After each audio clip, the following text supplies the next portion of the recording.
eu estou muito contente, muito gratificado de dar esse depoimento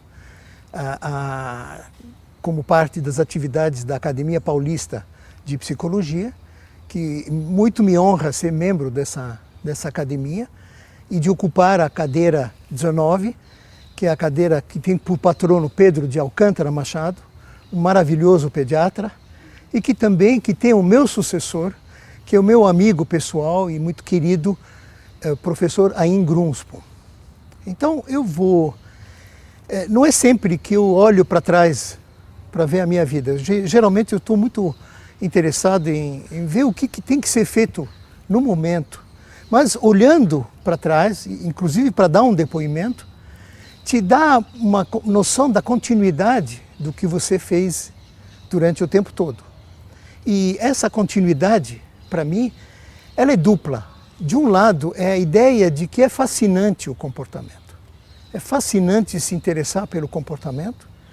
E de outro, uma coisa que tem marcado a minha carreira é a ideia de que há uma continuidade entre o comportamento animal e o comportamento humano. Eu não vejo esses setores como separados, como dicotômicos, mas ao contrário, eu acho que há um benefício muito grande é a gente considerá-los como um todo, né? Sou um psicólogo de pesquisa, tenho trabalhado em pesquisa, e a parte de clínica psicológica ficou por conta da minha filha, Liades Gabay, que é uma excelente psicóloga e que trabalha também com deficientes, né? E a parte de talento literário ficou para outra filha, que se chama Tatiana Adice, que é uma escritora e uma dramaturga. Então, com isso eu me completo e posso falar do meu tema diretamente. Eu nasci no Cairo, Egito, há alguns anos atrás, e lá eu fiz o ensino francês, o Lycée Français du Caire, né? Eu tive toda minhas primeiras letras lá.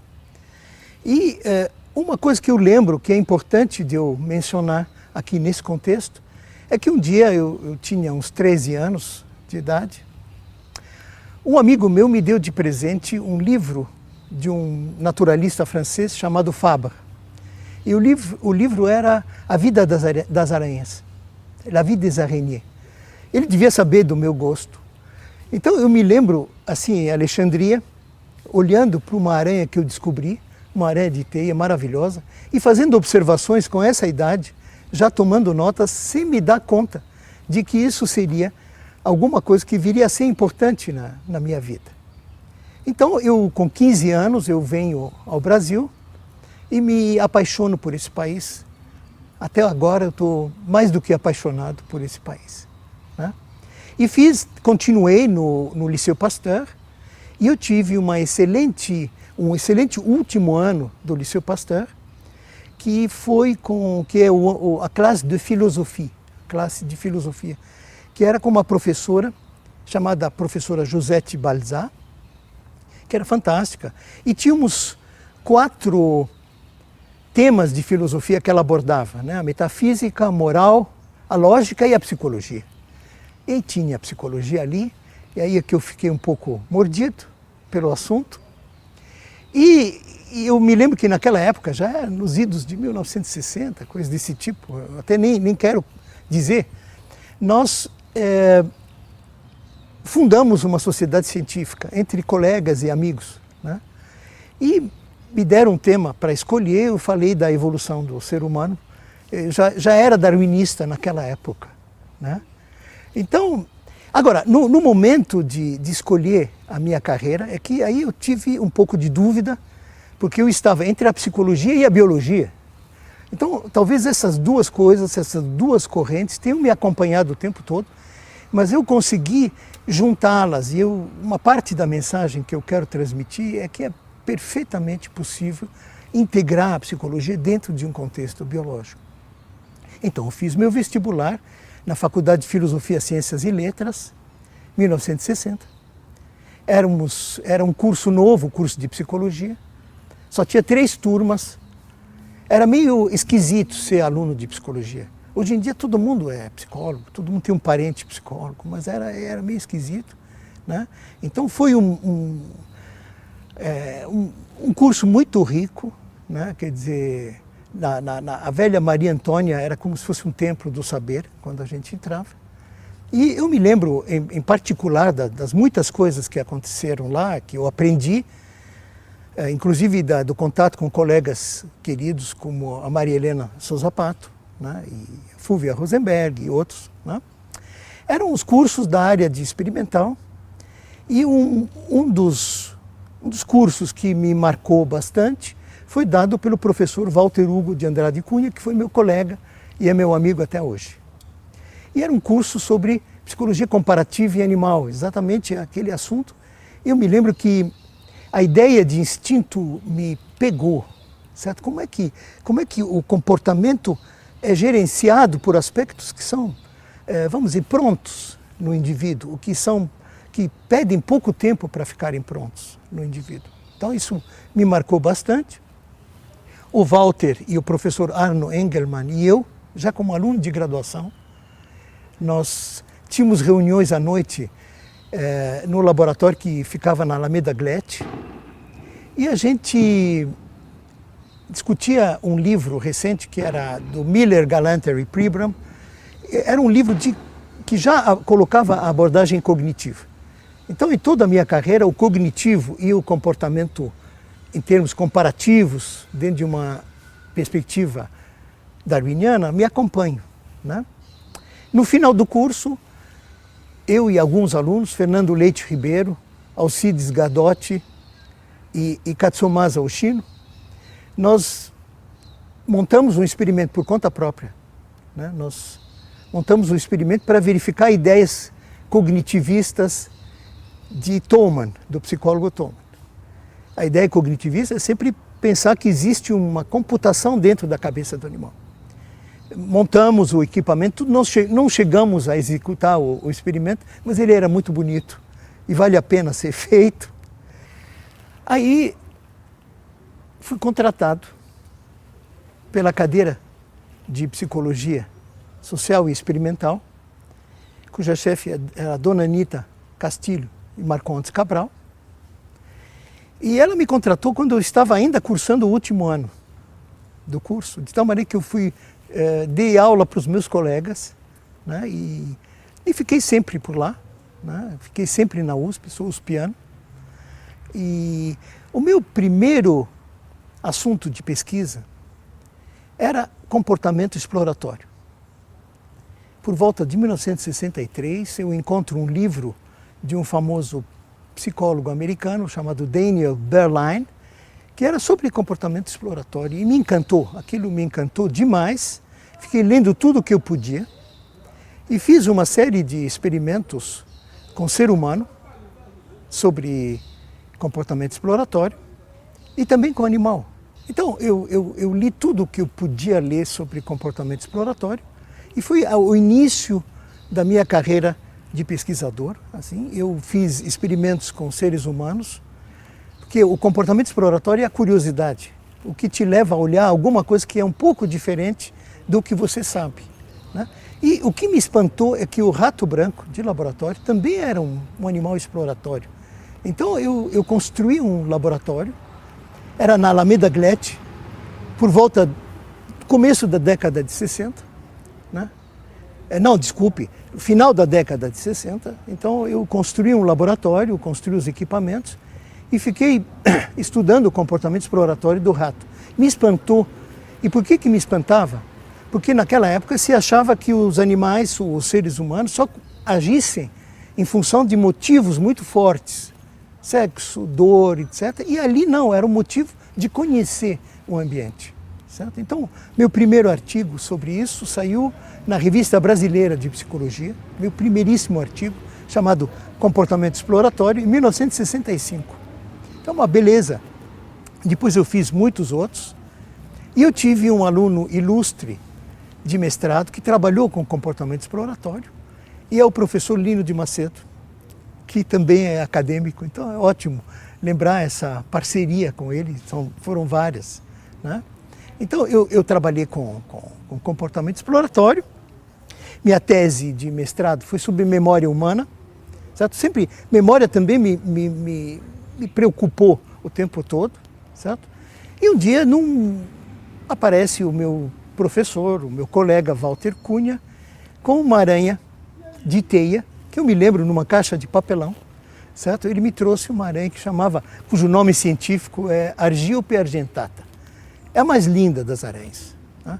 Então ele me trouxe essa aranha, eu levei para casa, botei num ambiente legal e fiquei observando. Então me cativou a complexidade do comportamento que era possível você encontrar num animal tão pequeno, tão simples aparentemente. Porque naquela época pensava-se que as aranhas fossem o modelo do instinto, o modelo da máquina, que não tem nenhum tipo de cognição, nenhum tipo de mente. Né? E eu fui descobrindo uma coisa que me espantou, que era que essas aranhas tinham memória. Então eu comecei numa época em que aquilo não se estudava, fui bastante pioneiro. Né? Aliás, eu me lanço em coisas sem pensar. Depois eu percebo que elas são pioneiras. E fui estudando a memória da aranha, certo? E apresentei trabalhos em congressos internacionais sobre isso. Hoje em dia sabe-se muito bem que ela tem memória. É mais do que claro que ela tem memória, certo?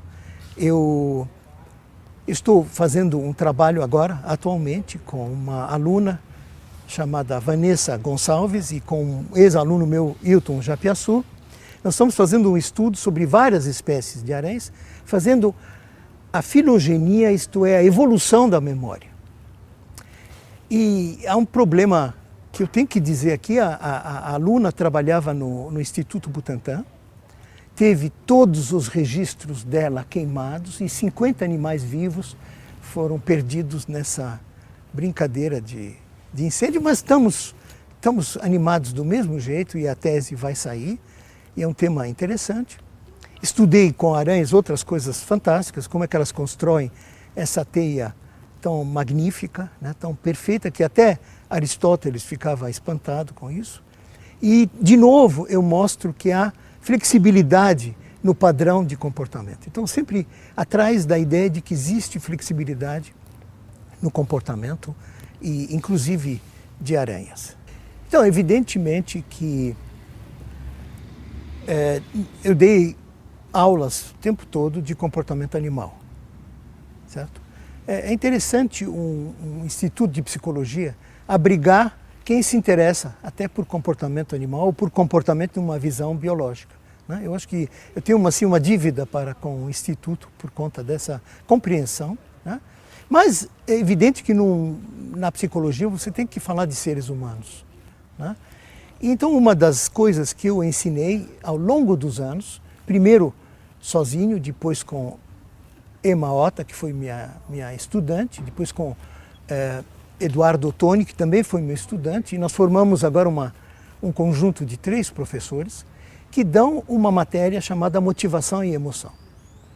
E damos essa matéria desde uma época em que aquilo não era parte normal dos currículos de psicologia. Então, de novo, talvez o caráter pioneiro, corajoso de dar essa matéria. Nessa matéria, a gente abordava vários aspectos comportamentais, desde agressão, comportamento exploratório, curiosidade, sexo, amor, etc. e tal. Era parte da nossa mensagem. E até hoje nós damos esse curso com a gente sente que ele traz uma mensagem importante para os alunos, inclusive a ideia de que o comportamento humano não está totalmente separado da sua base, vamos dizer, evolutiva. Então, nesse curso de motivação e emoção, tivemos a oportunidade de gerar assuntos de pesquisa ao longo dos anos. Às vezes, dando um trabalho prático para o aluno, aquilo virava uma tese de mestrado, era apresentado em congresso, um número muito grande de trabalhos nasceram desse curso centrado em motivação e emoção. Uma das coisas que eu fiz a partir desse interesse foi uma pesquisa sobre a expressão facial das pessoas. E fiz várias pesquisas a respeito disso, uma delas foi feita em colaboração com um colega da Universidade de Paris 13, na França, que foi a diferença entre expressões faciais femininas e masculinas, uma coisa bastante interessante. Outro assunto que nos mobilizou, desde o começo, foi a etologia humana, certo? Então, desde muito cedo, quem trabalha com comportamento animal jamais fica só no comportamento animal, ele busca extrapolar o que se ganha de observar animais para o comportamento do ser humano, certo? Nós não estamos muito de acordo em traçar uma linha divisória, uma dicotomia entre comportamento humano e comportamento animal. Então, uma das coisas que aconteceu muito interessante é que em 1973, o Walter Cunha, Fernando Leite Ribeiro e eu propomos um curso novo que se chamava Etologia Humana, certo? Então, a gente começou ali muito sem saber muito, porque a área também não estava muito estruturada, né? Então, isso cresceu demais essa área de se interessar pelo comportamento humano, vendo como os princípios gerais evolutivos se aplicam a ele, tem crescido demais. Então, eu tenho muita satisfação de ter feito parte de um grupo de pesquisa, de um grupo de trabalho da ANPEP, que é a organização da pós-graduação e da pesquisa em psicologia. Foi em 2004, em Aracruz, no Espírito Santo, nós fomos a primeira reunião de um grupo que estudava psicologia evolucionista. Bem a ideia de que é possível um olhar biológico para o comportamento. E eu vou participar daqui 2 semanas desse mesmo grupo, dessa mesma reunião, onde a gente continua refletindo sobre essa questão. E ela é bastante desenvolvida no Brasil, certo? Nessa transição entre o domínio do comportamento animal e o domínio do comportamento humano, é evidente que você não quer reduzir o comportamento humano ao animal, é evidente, ao contrário. E um caso muito interessante é de uma pesquisa que uma doutoranda minha, Paula Friuli, fez sobre reconciliação em crianças pequenas. Como é que as crianças se reconciliam? E eu conheci um artigo sobre como chimpanzés se reconciliam. E eu fiquei impressionado. E quando a Paula me procurou para um doutorado, eu disse, olha, por que você não vê reconciliação em crianças? E praticamente não tinha nada sobre reconciliação em crianças. Então nós nos inspiramos da ideia de que existe reconciliação num grupo social e a gente foi procurar nas crianças e foi muito lindo. Inclusive porque você via formas de reconciliação muito parecidas com as do primata, do chimpanzé, do primata não humano, e outras que já mostravam a influência da cultura, certo? Então você percebe que a cultura não está separada da sua base biológica, mas ela nasce dentro dela, certo? Então isso foi uma ideia de como a gente pode conciliar essas duas perspectivas, certo? É uma nova epistemologia da psicologia que eu acho importante, certo? Eu me dediquei muito, por conta desse interesse por animais, eu me dediquei a outros aspectos, vamos dizer, mais sociais disto. Por exemplo, criei uma comissão de ética em pesquisa com animais, certo? Hoje em dia mudou a atitude em relação aos animais. E o fato de você vê-los como parte de um esquema evolutivo com o ser humano te leva a ter mais consideração para com eles, entende? Então já criei uma comissão de ética. Eu achei que ia ser muito problemática, porque é delicado o assunto, mas tem funcionado muito bem, certo? Fizemos um seminário público na Livraria Cultura há poucas semanas, chamado Evolução da Consciência e Direito Animal. Então são assuntos que a gente toca. Uma vez veio ao meu laboratório uma estudante chamada Cristiane Pisuto, e ela estava cuidando de um gorila chamado Virgulino, no zoológico de São Paulo. E aí eu entrei no assunto, que é o assunto do bem-estar animal, certo? Então a gente não pode ficar só na pesquisa básica, a gente precisa usar o conhecimento que a gente tem em termos aplicados e de bem-estar, né? Então eu estou no meio de um grupo que trabalha por enriquecimento ambiental. Enriquecimento ambiental significa a maneira de você planejar ambientes para que o animal cativo, o animal que deveria viver na floresta ou na mata, possa ter um mínimo de bem-estar em companhia dentro da sociedade humana. Então a gente tem trabalhado muito, estamos em contato com uma organização internacional, fizemos congressos disto. Então isso me parece um ponto importante. Como diretor do Instituto de Estudos Avançados, que é um cargo, uma nova aventura que me ocorre agora, se eu tivesse que falar, falava mais do que tudo que a gente já disse, mas de qualquer maneira a gente estuda também a questão das políticas públicas em relação a animais, em relação à conservação da vida, em relação à biodiversidade. Então tudo isso é muito importante e não é absolutamente separado da parte de pesquisa básica que a gente tem, certo? Então, o que eu estou fazendo agora, vou falar muito rapidamente, só para também mostrar alguns temas. Eu estou trabalhando em comunicação animal e comunicação animal-ser humano. Nós temos um foco de pesquisa com primatas, que, em particular o muriqui, que é um grande macaco da nossa Mata Atlântica. E nós estamos trabalhando com Francisco Dionísio Cardoso Mendes, vulgo Dida, que é o meu ex-doutorando, e um professor belga que chama Didier Demoulin, que é um linguista. E nós estamos encontrando nas vocalizações dos muriquis estruturas que lembram a recursão, que é um processo linguístico presente na fala humana, e prosódia, que também é um processo linguístico que existe na fala humana. Nós temos trabalhado com cães, há 2 semanas atrás fomos assim, vistos pelo Globo Repórter, mostrando um pouco o nosso trabalho. Inclusive, eu acho que a divulgação do trabalho científico é também uma tarefa nossa, né? Então a gente tem trabalhado um pouco no sentido de ver como é que se dá a comunicação do cão para o ser humano e até que ponto ela pode ser simbólica. E, finalmente, um dos temas que nos ocupa é o comportamento de preás, que são roedores, né? Parecidos com porquinho da Índia. Então a gente tem feito um monte de trabalhos com Patrícia Monticelli, Nina Furnari, Suemi Tokumaru, etc.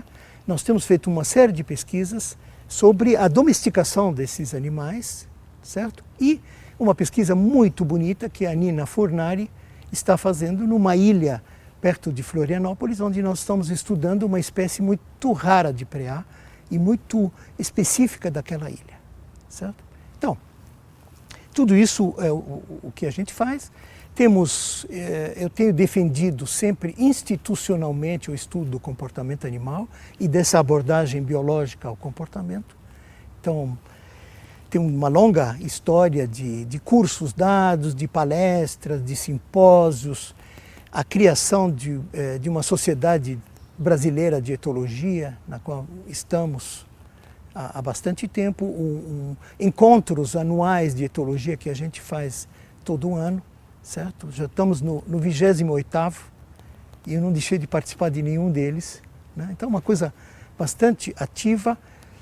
Contatos com o exterior são muitos. Eu sou membro da Associação Internacional, do Comitê Internacional de Etólogos, e programei aqui no Brasil, em Florianópolis, o primeiro encontro internacional de etologia, que veio em 2003, e tinha um aspecto simbólico que é interessante. Cada coordenador desse encontro oferece ou empresta ao próximo coordenador um quadro que data da época de Lorenz e Tinbergen, que foram os criadores da etologia. Então, um ato muito simbólico. Eu fiquei 1 ano com ele, um pouco uma taça de futebol.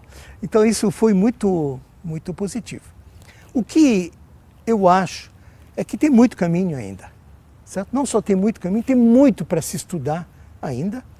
Eu acho que tem muita coisa, graças a Deus, tem muita coisa para fazer ainda. Eu acho que a psicologia no Brasil está chegando num momento de uma plenitude muito maior do que quando eu transpus as escadas do prédio da Maria Antônia, onde eu comecei a estudar. A psicologia está muito mais pujante.